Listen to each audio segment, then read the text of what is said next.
Kita langsung masuk dengan soal saja ya. Oke, soal yang pertama. Saya kasih waktu 1 menit bagi teman-teman. Oke, kita bahas ya. Sudah teman-teman langsung menjawab.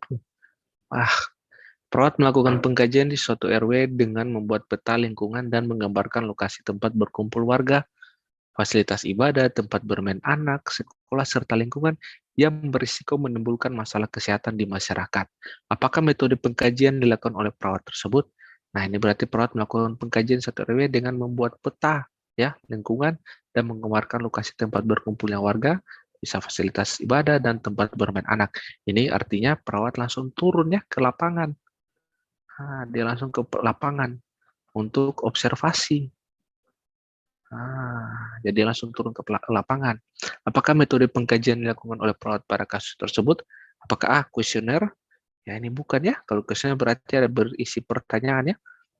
Nah, beda lagi ya. Apakah wawancara? Bukan ya, ini tanya jawab. Tapi ini dia observasi tempat ya, observasi lingkungan fisik. Apakah studi literatur? Juga bukan. Ini kalau studi literatur berarti hanya sumbernya itu dari buku, jurnal, ya, atau data. Nah, windshield of survey. Nah, ini berarti dia turun survei langsung ke masyarakat. Nah, tapi yang disurvei ini lebih kepada bentuk fisiknya. Contohnya fasilitas ibadah, tempat bermain, sekolah. Nah, kalau fokus group discussion, ini seperti wawancara tapi dalam bentuk grup. Nah, jadi untuk soal yang pertama, yang paling tepat adalah option D, yaitu windshield survey. Oke, jadi sumber data ada beberapa ya, ada data primer dan data sekunder. Nah, untuk primernya yaitu dilakukan secara langsung atau home visit. Nah, bisa berupa windshield atau observasi komunitas atau survei yang tadi ya, bisa juga wawancara, kita berbicara secara langsung, bisa lihat diskusi, angket, dan kuesioner, dan juga yang terakhir pemeriksaan fisik. Kalau sekunder secara tidak langsung berarti yang studi literatur tadi bisa bersumber dari data, demografi, profil, wilayah, dan data epidemiologi. Jadi kalau primer secara langsung, kalau sekunder berarti secara tidak langsung. Oke, itu untuk sumber data. Nah, kita lanjut lagi soal yang berikut. 1 menit lagi saya berikan bagi teman-teman. Hasil pengkajian suatu pasien di lansia dapatkan keluhan terbanyak yaitu nyeri perut kiri atas. Kader mengatakan lansia menganggap hal tersebut adalah biasa dan memiliki kebiasaan makan tidak teratur. Makan ya. Apakah tindakan pengkajian lanjutan pada kasus tersebut? Apakah A, wawancara kader tentang kesehatan lansia? D, data kunjungan lansia di puskesmas? C, Windshield survey? D, kuesioner perilaku kesehatan lansia? Atau E, pengkajian fisik pada pasien? Nah, kalau kita lihat di soal ini, pengkajian lanjutannya, wawancara kader tentang kesehatan lansia. Sedangkan kader sudah mengatakan bahwa lansia itu yang terbanyak adalah nyeri perut kiri atas. Jadi kalau kita wawancara dengan kader, saya rasa tidak bisa ya, karena ini pengkajian lanjutan. Lebih baik langsung kita dengan lansianya. Nah, jadi ini bukan. Kalau data kunjungan lansia ke puskesmas, apakah ini berhubungan dengan soal? Tentu saja tidak ada ya teman-teman. Windshield survey, ingat ya, kalau windshield survey, dia fokus kepada bangunan, bentuk fisik ya. Nah, jadi bukan. Kuesioner perilaku kesehatan lansia, ini bisa, tapi tidak tepat ya teman-teman. Yang paling tepat itu adalah yang E, pengkajian fisik pada lansia. Karena pasien lansia mengatakan nyeri perut kiri bagian atas. Maka yang paling tepat kita lakukan adalah pengkajian fisik pada lansia. Nanti di dalamnya baru kita bisa masukkan yang namanya kuesioner perilaku kesehatan lansia. Nah, jadi jawaban yang paling tepat itu adalah option E. Kita melakukan pengkajian fisik secara langsung pada lansia. Ingat ya, sumber data yang sebelumnya ada beberapa ya. Salah satunya juga adalah pemeriksaan fisik sebagai sumber data primer. Oke, kita lanjut lagi. Nah, kita lanjut pada soal yang berikut ini. Ada beberapa soal, tapi sebelumnya saya ingin menjelaskan bagi teman-teman tentang pendiagnosa dari komunitas atau kita bagaimana bisa menentukan bahwa oh orang ini masuk diagnosa komunitasnya seperti ini, oh ini masuk seperti ini, oh ini masuk seperti ini. Jadi kurang lebih untuk diagnosa di keperawatan komunitas itu ada 5, yaitu yang pertama perilaku cenderung berisiko, ketidakefektifan pemeliharaan kesehatan, kesiapan meningkatkan manajemen kesehatan, ketidakefektifan manajemen kesehatan, dan defisiensi kesehatan komunitas. Nah, kita lihat ya masing-masingnya. Untuk perilaku cenderung berisiko, ditandai dengan perilaku-perilaku maladaptif yang dilakukan oleh populasi namun belum terjadinya masalah kesehatan. Oke, saya artikan kembali ya. Jadi kalau perilaku cenderung berisiko berarti kita melakukan tindakan yang maladaptif, tapi belum ada masalah. Jadi masalah belum terjadi nih. Contohnya, kita masih malas-malas untuk cuci tangan, ya, tapi belum terjadi masalah yang paling sering adalah diare, tapi masalahnya belum terjadi. Jadi masih perilaku yang maladaptif. Nah, seperti itu ya. Jadi kalau maladaptif contohnya seperti kebiasaan cuci tangan yang salah, nanti kan masalahnya kan nanti diare nih, tapi belum terjadi diare. Seperti itu ya. Itu untuk perilaku cenderung, tapi belum terjadi, cenderung berisiko, tapi belum ada masalah. Berikut, ketidakefektifan pemeliharaan kesehatan ditandai dengan data-data mengarah pada masalah yang sudah terjadi tapi populasi kurang pengetahuan. Nah, ini beda lagi. Kalau ketidakefektifan pemeliharaan kesehatan artinya masalah sudah ada.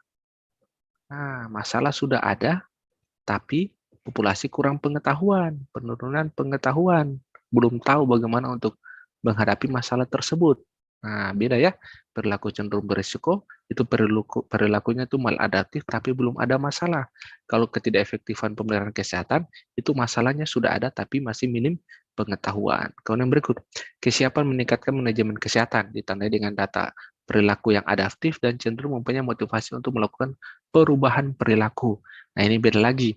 Jadi dia ada masalah, nah kemudian sudah ada pengetahuan, nah kemudian dia punya perilaku ini sudah adaptif. Nah, jadi sudah beda nih dari yang perilaku cenderung berisiko, ketidakefektifan, dan kesiapan meningkatkan manajemen kesehatan. Jadi masalahnya ada, dia tahu penanganannya seperti apa, dia tahu cara pencegahannya seperti apa. Berikut, ketidakefektifan manajemen kesehatan. Nah, ini beda ya. Kesiapan meningkatkan, ketidakefektifan manajemen kesehatan ditandai dengan populasi telah mengetahui program tetapi yang harus dilakukan akan tetapi klien tidak menjalankan program terapi sesuai pengetahuan yang dimiliki.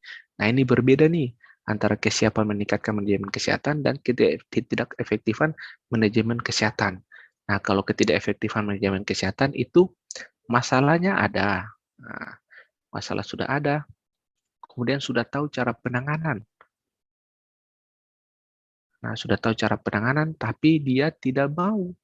Dia tidak bisa atau tidak mampu untuk menjalankan program tersebut atau menjalankan program penanganan tersebut. Ini paling sering contohnya pada kasus TB. Nah, sudah tahu kan kasus TB harus rajin minum obat secara terus-menerus, tapi tidak mau di-stop atau dia lalai. Dia masuk kepada yang ketidakefektifan manajemen kesehatan. Nah, seperti contohnya seperti itu. Atau juga mungkin dia sudah tahu bahwa sakit TB-nya ini bisa menular lewat batuk sembarangan, tapi dia masih tetap batuk sembarangan. Nah, kalau defisiensi kesehatan komunitas ditandai dengan adanya satu atau lebih masalah kesehatan, faktor yang mengganggu kesejahteraan atau meningkatkan risiko masalah kesehatan yang dialami oleh suatu populasi. Nah, jadi kalau suatu komunitas ada yang sakit diare, ada yang demam. Nah, jadi ada beberapa jenis penyakit lah yang dialami oleh suatu komunitas tersebut. Nanti lebih jelasnya, nanti kita akan masuk pada soal saja, supaya nanti saya jelaskan lebih detail lagi dan teman-teman lebih paham. Oke, kita masuk ke soal yang pertama. Oke, Betteners ingin memberikan informasi bagi teman-teman. Bagi teman-teman yang mau belajar terkait dengan P3K maupun terkait dengan SKB, teman-teman bisa join bimbel dari Betteners. Untuk fasilitasnya, teman-teman bisa mendapatkan 3 fasilitas. Yang pertama, teman-teman bisa mendapatkan akses materi belajar. Kemudian teman-teman bisa join grup belajar private. Kemudian teman-teman bisa juga ikuti belajar private via Zoom. Dan apabila teman-teman berhalangan hadir, teman-teman bisa mengikuti rekaman kelas Zoom yang nanti admin siapkan. Untuk teman-teman yang ingin join di bimbel Betteners yang P3K, teman-teman bisa mendapatkan yang pertama, akses materi terupdate via Google Drive. Kemudian teman-teman bisa ikut 12 kali pertemuan live via Zoom. Dan teman-teman tentu saja akan join grup via WA. Sama halnya juga dengan teman-teman yang mungkin akan mengikuti SKB Perawat, teman-teman akan mendapatkan akses yang sama untuk materi terupdate yang bisa teman-teman lihat melalui via Google Drive. Kemudian teman-teman akan mengikuti 10 kali pertemuan live via Zoom dan juga teman-teman bisa join grup via WA. Untuk teman-teman yang mengikuti P3K, teman-teman bisa mendapatkan materi kompetensi yaitu manajerial, sosiokultural, dan wawancara. Kemudian materi yang kedua yaitu terkait dengan kompetensi teknis. Nah, bagi teman-teman yang mengikuti SKB, tentu saja teman-teman akan mendapatkan materi kesehatan umum, kemudian materi kesehatan khusus. Untuk teman-teman yang mengikuti P3K, khusus untuk materi manajerial, sosiokultural, dan wawancara. Sedangkan untuk yang kesehatan umum, bagi teman-teman yang mengikuti SKB bisa mendapatkan materi yang bisa teman-teman baca saja ya. Untuk kompetensi teknisnya dan kompetensi khususnya ini ya, teman-teman akan mendapatkan materi per sistem keperawatan, kemudian ada materi tambahan untuk belajar, modul latihan plus jawaban, link tryout dan video belajar, kemudian bonus kumpulan FR P3K tahun 2023. Untuk teman-teman yang join di SKB, teman-teman bisa mendapatkan yang pertama yaitu bonus referensi belajar tambahan, kemudian ada materi ASKEP dan materi yang diupdate, kemudian materi per sistem keperawatan, kemudian update materi berdasarkan kisi-kisi SKB, baik untuk teman-teman yang nurse maupun teman-teman yang D3 keperawatan. Kemudian terakhir, teman-teman bisa mendapatkan link tryout dan video belajarnya. Untuk materi per sistem keperawatannya, di sini admin sudah merangkumkan kira-kira materi-materi mana saja yang teman-teman harus persiapkan. Jadi teman-teman tinggal langsung belajar saja dari materi-materi yang sudah admin siapkan. Ada materi terkait dengan keperawatan anak, gawat darurat, gerontik, jiwa, keluarga, komunitas, manajemen, maternitas, kemudian medikal bedah. Itu adalah materi-materi yang akan teman-teman bisa untuk dapatkan. Nah, untuk teman-teman yang ingin join, teman-teman hanya dengan 200.000, teman-teman bisa mendapatkan semua fasilitas yang ada. Jangan lupa teman-teman bisa menghubungi admin di nomor 0851 6266 6811. Oke, kita bahas ya. Hasil pengkajian suatu desa dapatkan data peningkatan 10% TB. Nah, 70% keluarga prasejahtera. 60% merasakannya ada gejala penyakit. 50% keluarga bekerja sebagai buruh.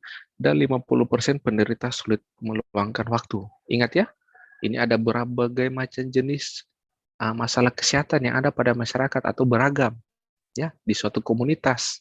Otomatis yang yaitu defisiensi kesehatan komunitas yang ditandai dengan ada 10% kasusnya TB, 70% prasejahtera, 60% merasakan adanya gejala penyakit, 50% keluarga bekerja sebagai buruh, 50% penderita sulit meluangkan waktu untuk memeriksakan kesehatan. Jadi ada beragam jenis masalah kesehatan yang terjadi di masyarakat.